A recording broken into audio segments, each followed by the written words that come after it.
Welcome to the FITEX 2020 Roundtable Discussions. To talk about resilience and innovation, sharing motivational stories and techniques in overcoming hardships, please welcome our following panelists. Philippine Department of Tourism Undersecretary Arturo P. Boncato Jr., CEO of Buzz Travel Marketing India, Mr. Jeet, and Special Advisor to the Secretary General of the UNWTO, Ms. Anita Mendirata.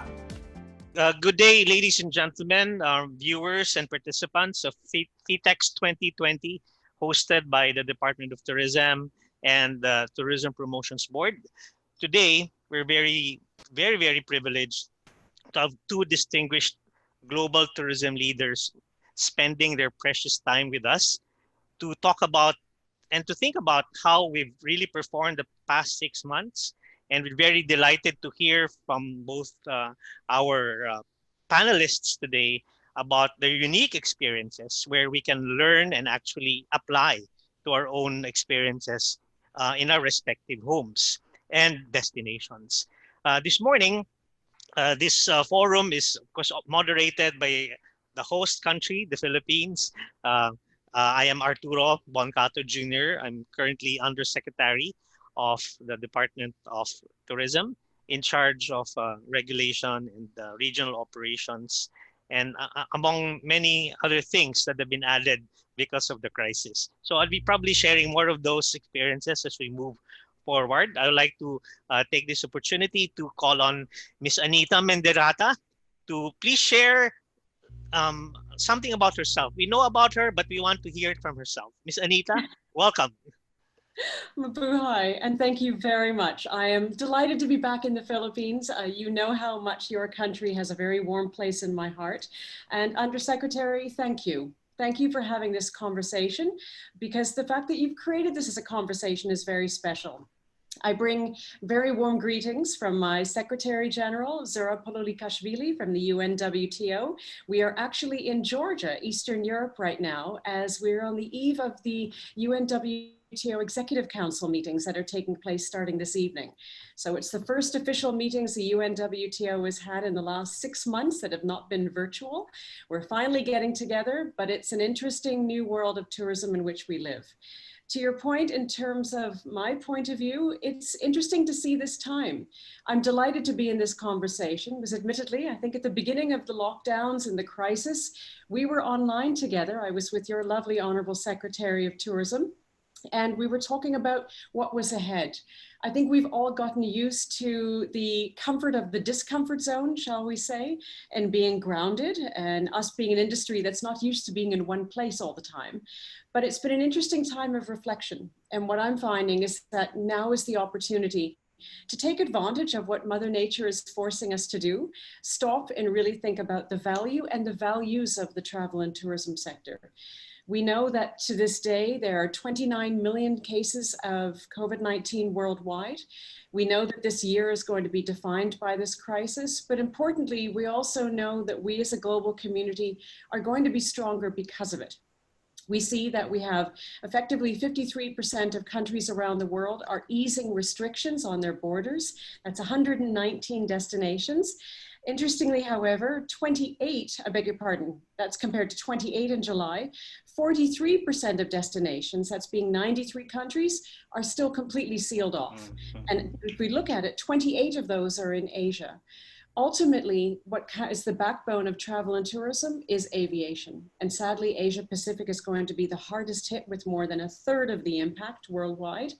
But we are a country that is ready to re-engineer a stronger travel and tourism industry, because this crisis has taught us exactly what the value is, not just to the traveler, but to the destinations to which they travel. So this has been a hard year. Good will come from this. And the fact that you're hosting these conversations is a really important starting point.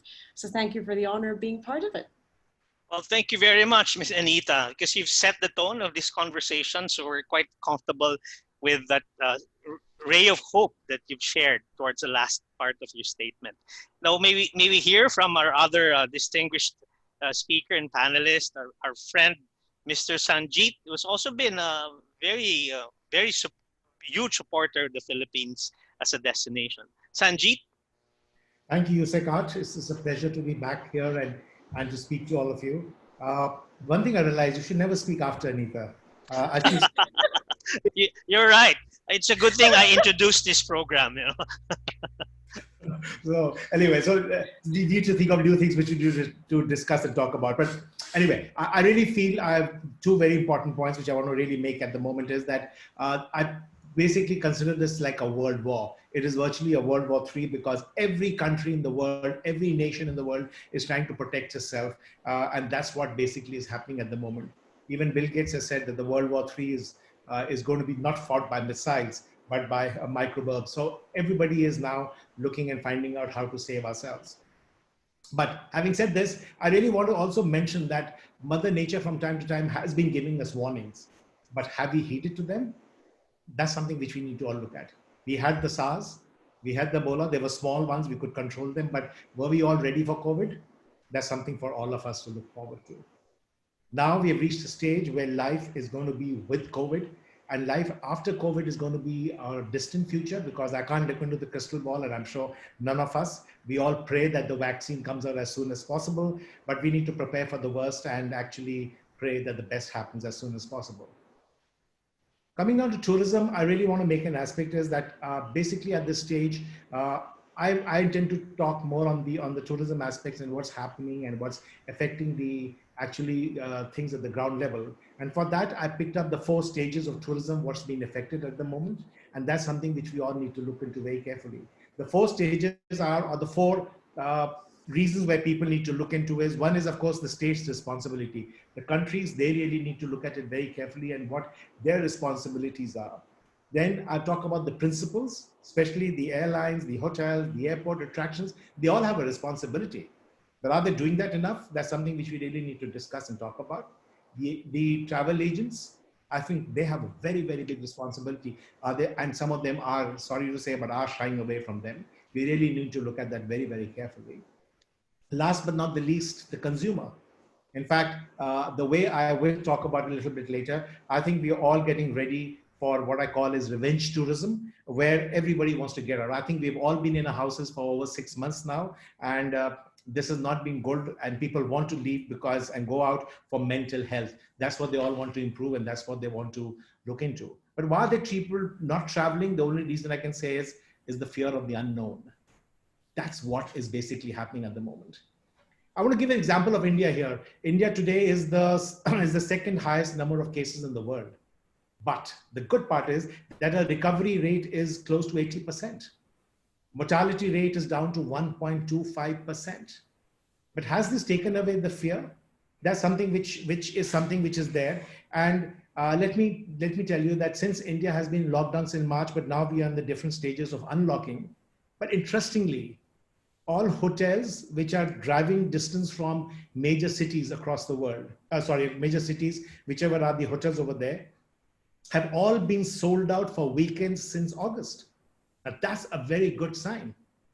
And let me tell you, the pricing are not that they are very low something, they're charging normal pricing, but you cannot get a room for the night for during those weekends, and especially if it's a holiday or something, it's a long weekend, impossible to get a room until you really book way in advance.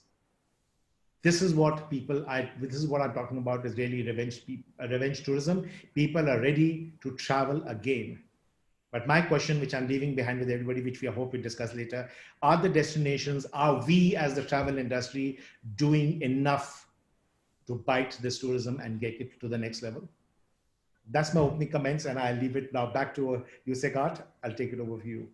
Yes, thank you very much, Sanjeet and Anita. I think you've really contributed to major parts of our discussion this morning, and it's something that you like to really touch on. But now I'll take off my moderator hat and speak on behalf of the Department of Tourism, or Secretary Bernadette Romulo Puyat. You both know and you have seen really in action since the time of this pandemic in the Philippines. We have a very unique situation in the Philippines, as you know, because first and foremost, we have 7,300 plus islands. And actually, we were in Boracay a couple of days before the national government decided to have a lockdown in the Philippines, the whole of Luzon Island. So we had to fly back to Manila and then go back to where we're supposed to be. And almost immediately, from a very jovial and happy disposition in Boracay, where we're going to launch some major projects there, we had to think about how to respond to the crisis because of the lockdown, because we had to close our international airports. Therefore, we had to think about thousands and thousands of both international and domestic tourists stranded in our beautiful islands, and find our way to really bring them out. And we only had, wherever we were, the secretary was said, you better go home to your hometown, and let's just coordinate after this. And then all of a sudden we were just coordinating using technology and actually planning sweeper flights out of islands in the Philippines. And we were just like autopilots and making sure that we were able to stage a total of 29 sweeper flights, flying out more than 3,000 stranded tourists in a span of 2-3 months.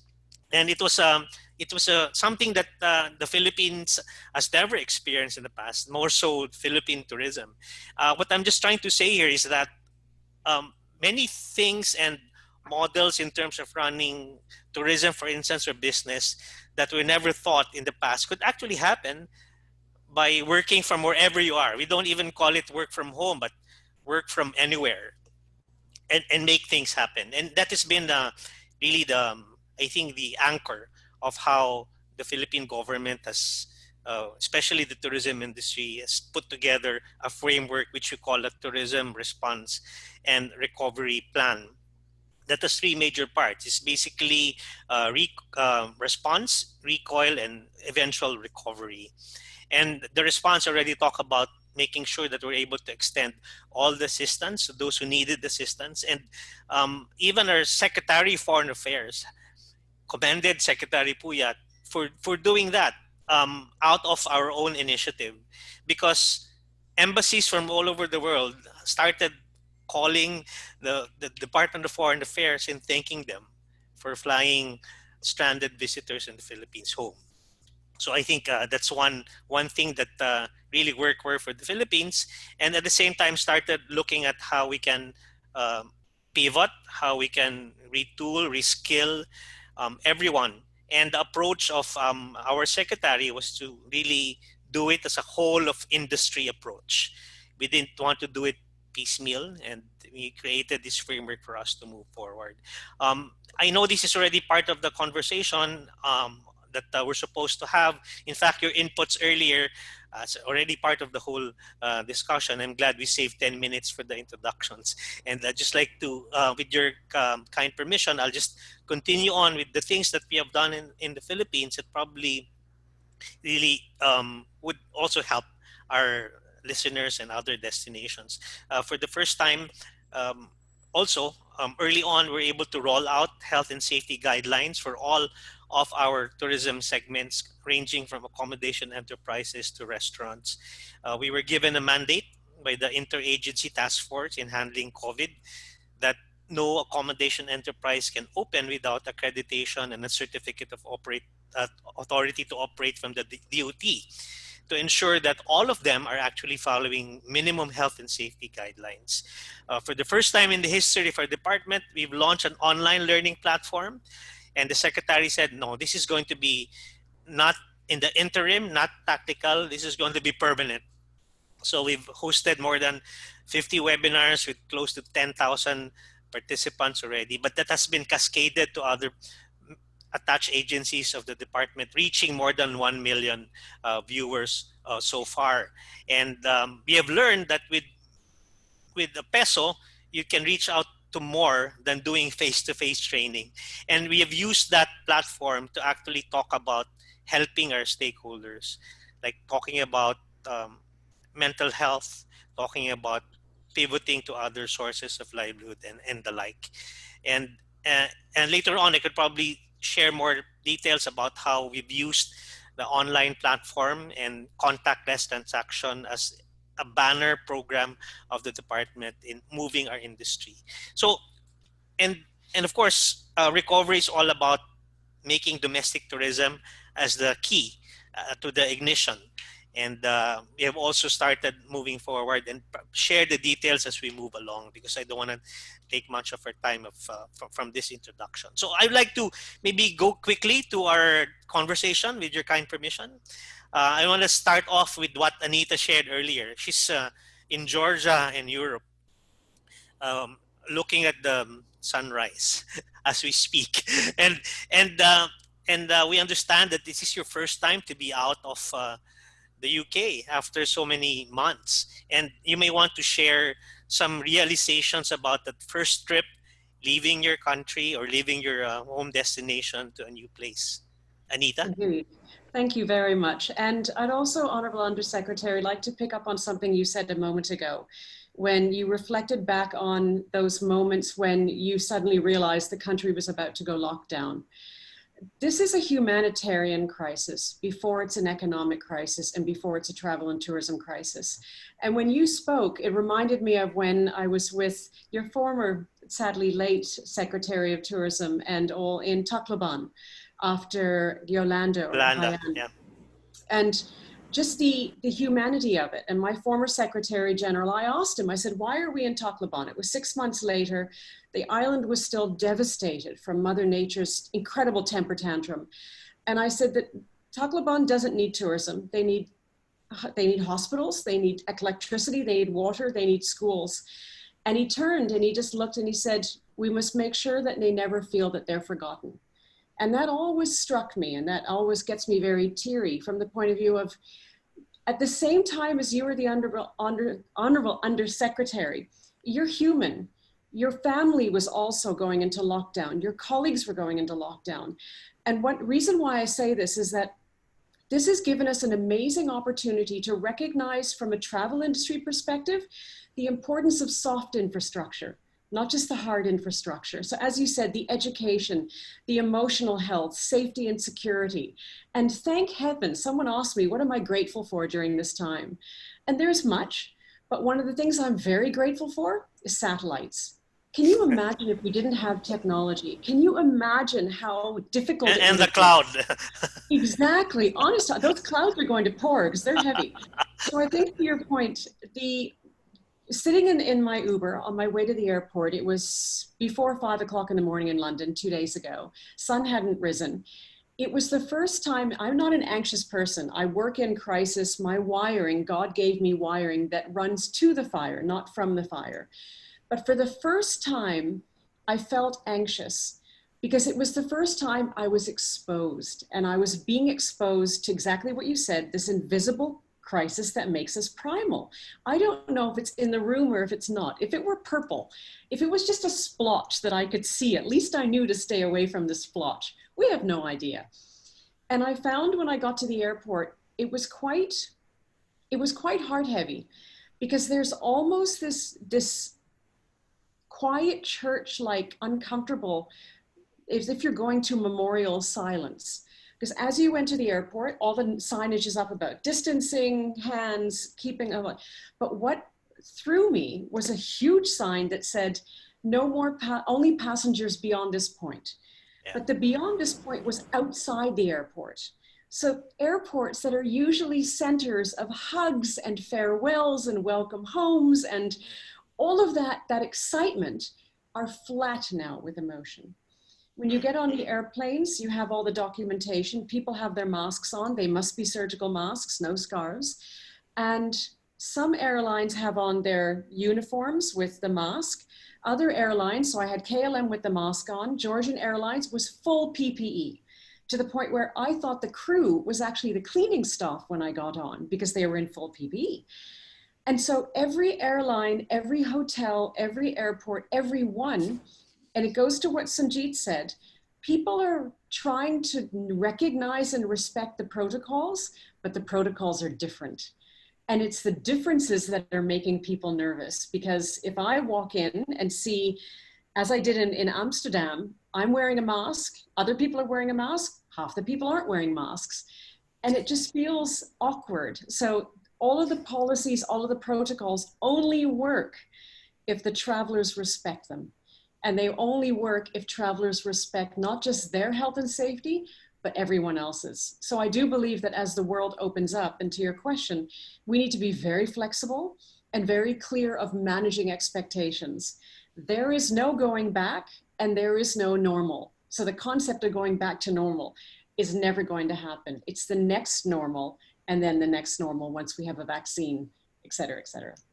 Wonderfully said, because we should not turn our backs and see and even imagine to experience what we experienced in just 6 months ago, right? Yeah. So I think it's a very, very good point that even the response to this humanitarian case is also very, very human. We have that option not to follow, and we have that option to be stubborn, but we have to really teach ourselves and teach all of our fellow stakeholders and fellow human beings to look at the right steps. Sanjeet, your case is different. You shared that you'd been locked yourself inside your huge house for the past 6 months and have not probably seen the center of New Delhi. I'm not so sure. So please share with us your experience being locked inside the home. No, I have been locked inside the house. I do understand that. But like Anita said, and I agree with her, if it wasn't for technology, I would be pulling my hair out, or I wouldn't know what to really do. All of us would really be actually stumped and trying to figure out what to do all the time. But having said this, I really, and I want to raise an issue with Anita, and I want to mention that to you and all the global players also. I understand we talked about these things, the traveling way, like you said, some people were wearing masks, some were not, some were wearing PPE. My question to all of you would be, and we need to really think about is, who is going to set this template which the world is going to follow? Because my biggest crisis at the moment is if I'm traveling, for example, from India to Dubai or to UAE, it's a different set of rules. If I'm going to Europe or America, because of these so-called flights which we have, bubble flights and all that, the sets of rules are different.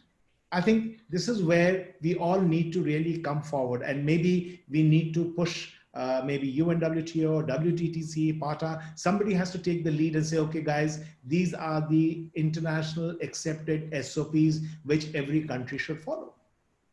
So that at least I have that in my mindset that fear is not there and I know I'm safe. So everybody's following these global parameters. That's what's going to really encourage me as a traveler.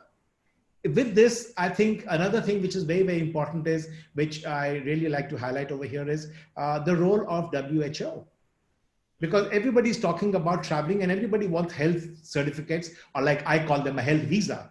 Why can't we have a global health visa now for which is acceptable to every country? Everybody says we want those COVID tests. When you come here, I want the test again. When you board the plane again, I'm going to give you a test. How many times do we need to do that? And can't we have one standardized policy which maybe WHO says, okay, guys, this is what it is. And if you followed this process and everything is clean and good, you're good to go. For example, some countries, I don't want to name them, which are neighbors, one says, I'm not going to quarantine you, but the other person says, I'm going to quarantine you for 7 days. My issues are, these are some of the things which are actually changing things. That's what's really bringing on with the people to make them understand what is the way forward. I think these are really issues which every nation needs to address. I think more than, apart from the nation, I think the authorities or the powers that be, maybe WHO or UNWTO, Anita, or anybody, should take this forward and discuss this. And the faster we set these parameters, the faster will we develop tourism. Because that psychology, psychos has to get out of the whole thing. That's what basically, which is really we feel is bothering us. And I think that's what, because for example, the next question which I will reach out to is quarantine. You're quarantining me, but half the people don't even know where will you be quarantined. Will it be a government facility? Will it be a small bungalow? Will it be a hotel? Will it be a one-star hotel? What kind of food will I get? It's 9 hours. A lot of people don't understand that at all. So my point is, these are some of the factors where I think the world has to come together. We have to globally come up and say, guys, this is the SOPs we all agree upon. All countries, like you have the UNICEF kind of situation, you need to all sign up and say, we will follow these across the globe. Once that's done, believe you me, people are looking and waiting to travel. That's what. Certainly, Sanjeet. Would you like to respond to that, Anita? Or I have taken the bait. I have taken the bait. I must say, I can always count on Sanjeet to get my brain working quickly in the morning, and that's even without coffee, sir. We could see it. We could see it from here, from your reaction. So that's good. Indeed. I think, Sanjeet, I'm very grateful that you've raised this, because it's an important point of the conversation that many are thinking about. And quite honestly, many are cross about, because the feeling is very much that governments, the UN systems, disconnection is causing a lot of the challenge. What I found, though, is really important, and you've mentioned two critical agencies that have been working together, the WHO and the UNWTO. Importantly, as well, has been ICAO, which is the UN Agency for Aviation. You're absolutely right. There needs to be standard operating procedures for travel and tourism. But before that, there must be standard operating procedures for every single citizen in a country to honor the protocols of healthcare before they can be trusted to leave a country to go somewhere else. Because what's really important, and this is where my Secretary General has been saying that we need to restart tourism cautiously. Because if countries are not putting healthcare first, they actually are allowing travelers to become at risk of being either the contagion or receiving the virus and taking it back home. Reason why I say this is that, again, we've got situations where around the world, exactly as you said, every single country is managing the healthcare crisis differently, according to their own protocols, their own politics, their own policies. What's been quite frightening is that travelers are getting nervous and untrusting of traveling, because, as you said, quarantines, for an example. Some are quarantining, some are not. Even more unnervingly, some are quarantining, lifting the quarantine restrictions, travel starts, then they put them back again. So in the UK, for instance, our quarantine list is an active, dynamic list. My partner, my heart partner, who lives in Los Angeles, he's been trying to get to the UK for 6 months. We're literally on standby to see whether or not he can fly across this weekend when I get back, because I also need to quarantine now, because we don't know what the state of affairs is going to be in the UK, because our cases are rising. Spain's cases are rising, Italy's cases are rising. So as a result, the quarantine restrictions are being put back on travelers. And this is where I go back to, when we talk about travel and travelers and governments, they are us. We are the same people. And this is where what's concerning is that the travel and tourism industry is needing to reopen. But what I'm finding through my work and working with different governments, destinations are as nervous of travelers coming in as travelers are of going to a country. Because destinations, especially island destinations like the Philippines, don't want the virus imported back in again when they've done so well in containing it. So the standard operating procedures start in the home. They then go into the city, they then go into the country, they go into the region, then they touch the world. Only once that good behavior is being honored inside outward can the world start traveling again. And this is where ultimately it's not about standard operating procedures for travel and tourism. It's standard operating procedures for healthcare that can then allow travel and tourism to adopt those to have safe travel and tourism procedures. Yes, thank you, Anita and Sanjeet. Maybe just to chime in, I think the Philippines would be a good microcosm of the world, given that we have 7,300 plus islands, and you just can imagine the effort of the Department of Tourism to really reach out to our local government units. Just like what Sanjeet has shared, each local government unit in the Philippines would have their own set of protocols. Some would require quarantine, some would require tests before travel. But the effort now of the department as we move towards slowly restarting the economic activities to tourism is to really talk to our, not only to the local government leaders, but also to the stakeholders and the host communities. Because there are times when the leaders would say yes, but host communities would never say yes to any visitor to the destination. So those are the things that we are maneuvering in the Philippines today, and you can just imagine the kind of effort we're giving to this, because the effort is, as you've mentioned, is really striking a balance between economic, health, and maybe add even environmental concerns. Everything's about sustainability now, and we always say that now more than ever, sustainable tourism should be the mainstream in should be in the mainstream in terms of developing tourism, and this is really part of how we are responding. Now, our topic for today is really about resilience, and you've really shared that, and innovation. You may want to share um, maybe in a more granular manner as to specific experiences you've had in your specific destinations, and how innovation has helped us move forward, or if there are things that we need to do not only specific to your place, but as Sanjeet mentioned, as a global community using all of these innovations. Anybody can start to input. Anita or Sanjeet? Yeah, Sanjeet. Yeah.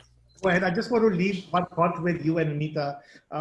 Very well said, Anita, and I take your point as far as the global community and the local community and the mix is concerned, but it's a chicken and egg story. You want to keep looking at it from the state point of view, let the countries come up, and the countries are looking at what are going to be the international protocols which you need to set up. So I think I would put it the other way around, that I think first the international protocols have to be set up and shared with every country, so that they know what levels they need to reach for sanitization or SOPs and for travel, rather than wait the other way around. Agreed, completely agree. The challenge, though, and this is where it's important, and this is, you're so right, and that's where the WHO, CDC, for instance, have been working very closely together on this. The challenge for entities like the WHO is that they can recommend, they can't mandate. Certainly. And ultimately, it's up to the government. But I also want to pick on something that Sanjeet said that's really, really important, because it's devastating that we're having to choose between lives and livelihoods. That's what's really sad about this. And Honorable Undersecretary, you used a word that I believe has been redefined because of COVID-19, and that's sustainability. We used to always talk about sustainability as green, as the environment. And it's ironic that Boracay, having shut down to clean up, now the entire world shut down to clean up. It's quite shame. Give them a chance. I know it's well, just reopened a few markets now, but they're clamoring for more. Oh my goodness me! We need another meeting for Boracay. So indeed, if anything, I really believe we need to take out of this COVID-19 learning the fact that, as we've seen, sustainability is economic sustainability and cultural and social and environmental and spiritual. And I've always believed that fifth pillar is there. So that when we talk about, exactly as you said, sustainable tourism, all five of those metrics need to be in place, because the spiritual side is we don't want tourism for tourism's sake. If, as you said, the host communities feel, no, I don't want this, sorry, the sun's awake, then we need to be cautious. So as an example of when you said about resilience, there was something that was done in the UK, which was brilliant. It was called Eat Out to Help Out. It was a program in the UK that ran from the 1st until the 31st of August.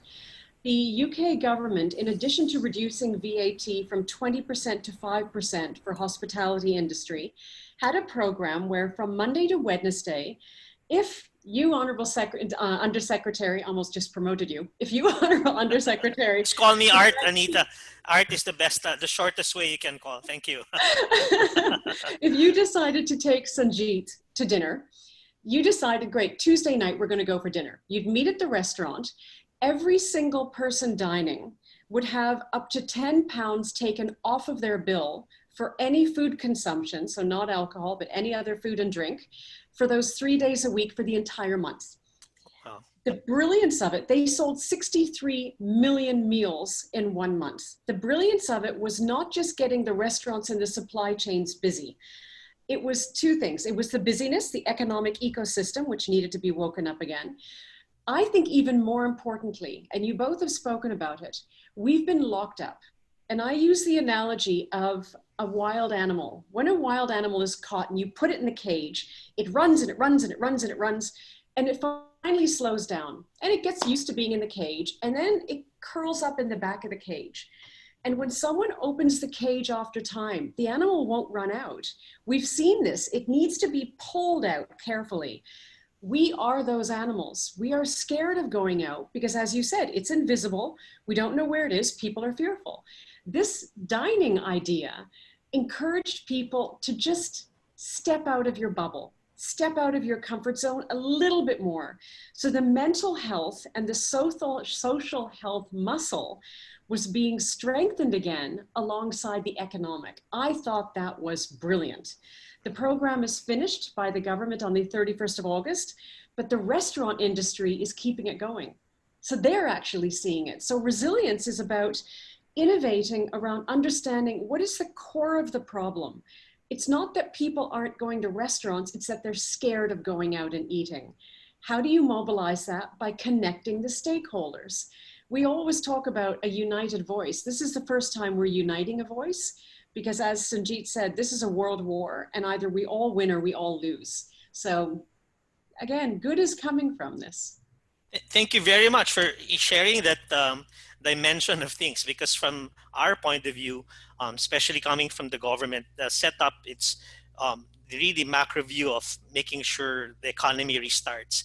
But certainly there are different dimensions along the way of restarting the economy, exactly how you pointed that out. So thank you very much. Anita, Sanjeet, would like to share your thoughts about that? Yeah. When you're sharing the podium with Anita, you need to be very careful. I know. I think we need 3 hours for this forum, and I don't mind doing it. Yeah. I don't. Okay, the two things which I would really like to mention. Of course, India being such a big country, and I'm just trying to give you examples from India at the moment, and one I'll give you from Sri Lanka. It's difficult to manage a lot of things on a small scale, or even cities and restaurants. It can't be done like UK or Singapore can do it. I think we can't do it like that. But there are two things which I think is something which you will all find interesting. One is I really like to talk about is weddings. India is a huge country. We have so many people. Weddings is a must. People do that. Recently, we had the government rule, which was earlier, which was only 50 people were allowed for a gathering. And of course, now it's gone up to 100. But what's basically happening at that stage, a lot of hotels, and weddings, of course, means hotels, a lot of hotels innovated. And that's what I want to give you an example where it was of 50 people. People would take over the complete hotel, the smaller ones, not those 200, 300 rooms, but 100-room hotels. And the hotels would then work with less number of people. There was a lot of multitasking everybody was doing. The check-in guys were also serving you food, or they were trying to clean up. So this multitasking, which never existed in hotels today, has started a lot. And now when hotels are looking at getting their people back, they're telling them, you need to multitask. We are not going to take you on for just that one particular thing. So that's something which really worked on the favor of India. When these weddings were there for 3 or 4 years, 3 or 4 months, 3 or 4 days, what most of the people did was they told them that you're going to change your sheets or your linen in your room just maybe twice in that whole period. So 4 days, we'll change it once you come in and once you'll do the other way around. I wasn't aware until a hotelier told me that a 5-star deluxe property in one room has 140 plus items which are movable, which need to be actually cleaned in the whole thing. So that became an issue. So they started removing a lot of the items from the rooms which are not necessary. You won't have 21 pillows. You would put it less, stuff like that. So that's what really worked in their favor. And surprisingly, the 1 or 2 hotels I did speak to actually made a profit in the month of April, May, and June, because they did about 7 or 8 weddings, but their costs were less because they had only few people they were working with and they were multitasking. So that really helped the hotel industry to a great extent. The other thing I thought was a very good example, which I like to share with Sri Lanka, what Sri Lanka is doing at the moment. Well, I wasn't aware, but they actually told me that India has something like 600 private jets, which are flying every day. And what they're doing is now they have actually opened up an exclusive separate airport for private jets to fly in. And they're giving you permissions and all that to land within under 24 hours. So they're making it much easier and simpler for people to come in. And when you talk about private jets, they're not that big ones. So there are less number of people who are coming in, and that's what basically is happening. So from the airport point of view, their check-ins are separate, the airport is separate. So they're facilitating something which is new. They created a new, actually, like Anita said, they created a new normal, or something, they created something new. And that's what basically is started happening. And that's what is actually changing the dynamics of these new items of tourism, which is going to come in. Yes. Thank you, Sanjeet, for sharing your experience. I think this is exactly what Anita mentioned earlier about looking at how destinations respond to the crisis. And from out of those, we look at the best practices that can be applied by the whole world, for instance. So the city to world approach is actually something that we can look at. But as you've also said, it can start with the framework from the world that each city and municipality or town can also follow. So I think there's no argument about which should come first. Perhaps it can be two things happening at the same time and trying to, these systems learning from each other. Because in the Philippines, like I mentioned, there are over 7,000 islands. One destination treats their protocols differently from the others, more stringent than the others, selective in terms of markets that can move around. The national government says no movement for those below 21 and above 60. So Boracay was allowed to reopen last June 16, only for those coming from the region. But arrivals have been dismal because the children couldn't go and the grandparents couldn't go. Perhaps the parents couldn't go. So we were able to make some exemptions and supported by the national government to relax age limits for that specific destination. So we learn from host communities, from the LGUs, the stakeholders, and we respond to that. And it becomes like some sort of a best practice in the Philippines. We also do that now, right now. The task force just approved a couple of days ago with the push coming from, of course, the DOT and our secretary to allow staycations. But there's now like firming up of guidelines. Do we allow staycationers to stay in a hotel that's also being used as quarantine facility? Are we going to run out of quarantine facilities now since it's already a policy? So it's just making sure that we have fences. Maybe the 4 or 5 star can do staycation, 3 star and below can remain as quarantine. Maybe we relax age limits and things like that. Do we allow tests before staycation? If we use RT-PCR, for instance, it will take a couple of days. But antigen is also on the table now being discussed. WHO just issued its own opinion about it, to be cautious about it. So we're also thinking about that, making sure that if antigen is going to be used, because it's faster, different, and high, you also have high reliability and probably less costly, then it would be a game changer in making domestic tourism happen. So I don't think it's exclusive to the Philippines. Every country in the world now is thinking of looking at all these developments on a day-to-day basis to slowly restart tourism. Yeah. Honorable Undersecretary, I'd like to pick up something that you said and use Sanjeet as an example. You said something really important about, we talk about destinations, industry, stakeholders, government. We're all people. Destinations are people. Stakeholders are people. Governments are people. Protocols don't protect people.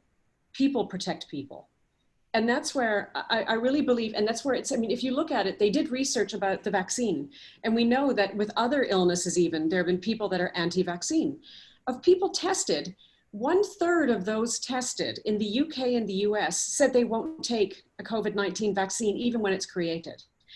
And even with the vaccine, it's only 70% immunity. My point being, and I'm going to use Sanjeet as my example, I had the enormous blessing of, with my partner, being at the marriage of his son.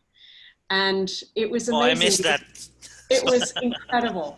I come from an Indian family. So to be part of the Barat, which is the groom's side, you better get your shoulders ready. So my partner left very much limber. But it was interesting. And I use it as an example because Sanjeet speaks about the weddings. anyone going to an Indian wedding knows it's not the wedding spectacularly set up. The choreography of it, the ceremony is amazing, but it comes down to the host. And that's where Sanjeet was the most exquisite host with his family and his colleagues. And to the point where I actually can't tell you what color the design was of the reception, but I'll never forget watching Sanjeet dance. And so it's about, as we remobilize travel, it's about recognizing that, again, it's the software. People want to travel to be able to allow their emotions to be unlocked by connecting with the world. So the hotels multitasking and innovating and pivoting, whatever we want to call it, to allow that emotion to run free without allowing the virus to run free is spectacular. Because for an Indian family, there's nothing like a wedding. And to do it by Zoom doesn't count. And so I love the fact that Sanjeet used that example, that we need travel and tourism because people need people, but people need people safe and healthy. How do we then, and that goes right back to the first thing you said at the beginning of this conversation, how do we get people to respect the protocols? I believe at the heart of that, it's not about being punitive, it's not about penalties, it's about reminding them that if they don't respect the protocols, they will suffer because they will be disconnected from the world, not the other way around. And I just, it's a hard one, it's esoteric, I understand that, but I just wanted to, when Sanjeet spoke about the wedding example, it reminded me that, again, no amount of hand sanitizer can make an Indian wedding magic. It's Sanjeet dancing with his wife that makes the Indian wedding magic. Beautiful. Thank you for sharing that. We missed to attend the wedding, but You can we do had a demonstration. I know, but we had the opportunity of being a guest of Sanjeet one time when we visited him. It was, he said, "Come for a simple dinner at home." Of course, you know what simple means when Sanjeet is the host, and we already felt the kind of heart he has. But Sanjeet, I must give it to Anita. Anita is really the heart of this conversation because she keeps steering us and reminding us this is about the human being, not about rules, not about protocols. It's about making sure that we as human beings live and take care of our fellow human beings. Thank you, Anita, for reminding us that this is all about our spirituality, our being human, and having a heart. Sanjeet, would you like to confirm that you're the best host in the world? No, you're having fun at my cost. But anyway, I don't want to take that away from both of you to have some smiles. But I just want to mention two things, which and I agree with what Anita you have been saying, and I agree it's all about the people part of it. But I think that somewhere down the line, and which you mentioned, I'm taking that clue from you. There will be new normals and new normals and new normals, which we need to go again. The old is gone. A lot of people and I've seen a lot of people and a lot of countries doing a lot of analyzing and trying to understand what their new market is going to be. The market is going to change. Earlier, what we used to presume, just giving an example again, some countries used to look at people who were retired or 60 plus or 65 plus, would travel to those countries, enjoy themselves and come back. Now, those are the people who are really, really scared. Would they be ready to travel? Maybe for a long time, they may not be able to do that. So what we really also, sorry, I'm trying to bring this back to the state and to the countries where somebody or the other has to really start looking at and understanding what is your market going to be like, what are the dimensions, how that has changed, and what is it going to be in the future. Another thing which I want to add with that, just one more thing. No, go ahead. Domestic tourism is very, very important, is imperative, because that builds the confidence in me to travel to the Philippines. If I know that there is no domestic tourism, I will think twice over of going to another destination. So what you're doing is, when people have to, and countries have to realize that domestic tourism actually paves the way for international tourists to come in. Yeah. And that's given. So that's what I personally feel. I think a lot of people, a lot of countries are not looking at these two aspects, which they really need to very seriously look into. Yes. Human to human, sorry, go ahead. Honorable Undersecretary, I want to build on what Sanjeet said. That's really, really important, because domestic tourism builds the confidence of the locals. It also builds the dispersion we always talk about and the year round. That builds the confidence of international travelers. That builds the confidence of the airlines, because at the peak of the whole pandemic, 16,000 aircraft were grounded. They're making decisions now based on market demand and revenue. That's going to come from demand on the traveler side. So what Sangeeta said is really important. To get the airlines to reactivate will be about domestic markets demonstrating reactivation strength already to welcome back the internationals. That's a great point, Sanjeet. Yes, thank you very much, Anjit and Anita. I think exactly what the heart of our transformation is in the Philippines today. I just like to share the last slide in this presentation because we've discussed details. It's all about domestic tourism in the Philippines. In fact, the secretaries put together a task force, a new one, to look at the really low-hanging fruits that are ready to reopen right away, and make sure we just are making sure that health and safety guidelines are in place. We consider the concept of travel bubbles. If we cannot reopen to everybody, maybe select destinations within the Philippines and can actually have an exchange of visitors within that bubble. Policy on tests before travel, before a vaccine, is very important. And local protocols that are really, really reasonable to make travel happen are the indicators that we are looking at. And this is exactly what going to happen. And by next week, the secretary will be back in the northern Philippines. There's going to be a travel corridor that's going to be launched called Ridge to Reef. It's a Department of Tourism and the Tourism Promotions Board behind this, just creating this bubble among this between Baguio City and several provinces. And just to show the rest of the Philippines that it can be done with the basic protocols in place, reasonable to make people really move safely, and at the same time slowly to have fun in the process, like that cage animal for 6 months, slowly engaging them to come out and enjoy what is outside of the cage. So this is what the Philippines is doing right now, and we're very happy that we're in line to what you see other countries and the world should do. And thank you for that insight. I think we've run out of time, but if I am I'll be to decide, I can extend for another 2 hours. But the main facilitator just reminded me. So with this, maybe I would like to just seek last words for this meeting or this conversation from Anita. Maybe from Sanjeet first, then we make Anita as our closing statement. Thank you, Art. Thanks a lot. Women always have the last word. So I'll Certainly. That's why I had to correct myself. Thanks. Okay. To end, I just want to mention 3 points which I really lead to examples which I really think which we should really be looked into. First of all, during this lockdown and everything, we taught the travelers how to live with zero contact. We taught them. In your houses, you do that. But now, are these countries and are the destinations now ready to offer them the same thing? That's my big question. We all need to think on the same lines. We told them do this, do this, do this. And now when it comes to the destination, we have to make sure that we are doing the same thing for them. That's one point. Second point, which I really want to look at, is to build up confidence, which people are lacking today. I think we need to show them through cameras the real live feed. Please put live cameras into beaches, into maybe shopping mall, into attractions, and let them be through social media. Let everybody see them and let them get that faith and confidence that this destination is good for me to go. And that's something which is really, really important. Last but not the one, I want you to please share happy experiences. I have not seen any video where somebody has gone to a country, stayed there for a few days, come back, and after a week, 10 days, you show a video with saying that they're COVID-free, everything was very good. That is a basic thing which I haven't seen. Last, I know time is up. I feel tourism is like a three-legged stool. And please understand, three-legged stool, when I mean one side you have the government and the government protocols and the global protocols.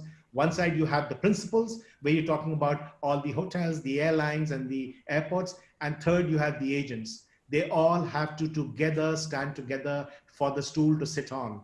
If one of them is weak, please understand, you'll not have a stool to sit on where tourism is concerned.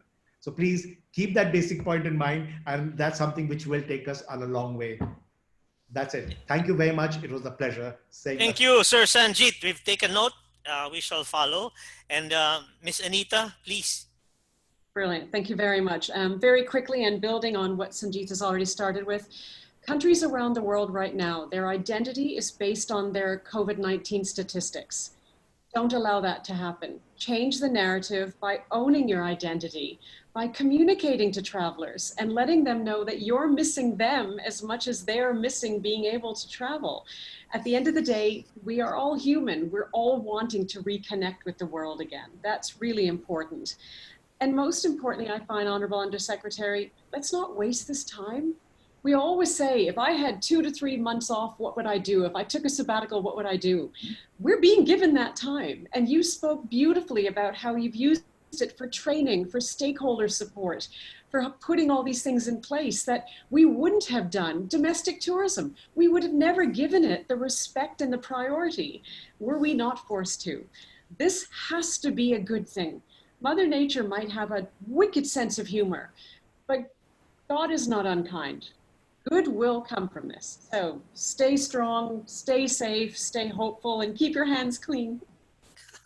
Yes, thank you very much, Ms. Anita. I would have wanted to stop there, but since I'm the host and we're the moderator, I would just say thank you very much, Ms. Anita and Sanjeet, and on behalf of Secretary Berna Romulo Puyat and the rest of the Department of Tourism, we'd like to thank you for your time. We've learned from Sanjeet, who's really the structure and the framework of this discussion. And of course, Anita as the heart and the spirit of this discussion. Thank you for reminding us that at the end of the day, it's not about protocols, it's not about rules that really matter. It's about taking care of ourselves so that we're able to take care of others. So this is all about humanity and being human and to spread love and kindness to the rest of the world, which is basically what tourism is all about.